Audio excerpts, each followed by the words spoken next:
ఇస్తా.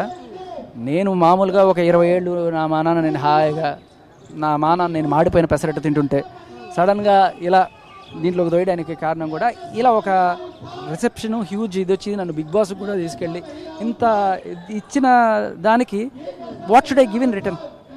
నేను అప్పుడే చెప్పా, చాలా ఇంటర్వ్యూస్లో చెప్పా, ఢిల్లీలో ఒక గట్టి చప్పుడు చేసి ఇది వచ్చేట్టు చేస్తే అప్పుడు నేను విరమిస్తా. నాకేమీ దీని మీద నాయకుడు అయిపోవాలి పోరాడాలని లేదు, ఒక మార్గం చూపిస్తా.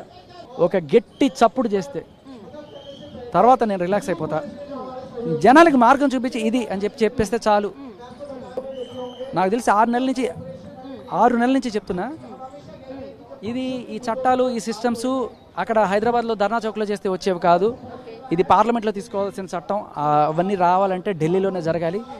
పెద్ద దద్దరిల్లిపోయే సౌండ్ ఒకటి చేస్తా, అది చేసిన తర్వాత నేను రిలాక్స్ అయిపోతా నేను యాక్చువల్లీ నేను ప్లాన్ చేసుకుంది ఏంటంటే అక్కడి నుంచి పాదయాత్ర చేసుకుంటూ వచ్చేద్దాం ఢిల్లీ అనుకున్నా.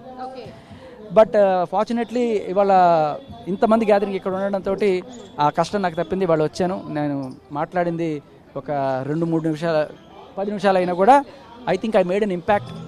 ఒక దారి అయితే చూపించాను, ఇది దీంట్లో ఫాలో అయితే ఖచ్చితంగా ఎవరికి మన ఇంట్లోనే ఉండాలంటుందమ్మా, మన ఇంట్లోనే ఉండాలంటుంది, మన మతంలోనే ఉండాలని మనకు ఉండాలంటుంది. కానీ మీరు రోజుకొకలా ఎక్కడో ఒక రేపు అయితే ప్రతి ఒక్కడు నిర్భయ వస్తుంది, ఎక్కడో ఒక రేపు అయితే ఇది వస్తుంది. రోజుకి మగాడు ఒక దొంగలాగా బతకాల్సిన వస్తుంది. ఎవడో రేసిన రేపుకి ప్రతి ఒక్క మగాడిని అలా చూసే చట్టాలు ఏవైతే ఉన్నాయో, this is making man not to live in India or not to, ఇది చాలా దారుణం అమ్మా. ఇది మరి రాజ్ తరుణ్ లావణ్యకి దీనికి ఎండ్ కార్డు పడుతుందంటారా?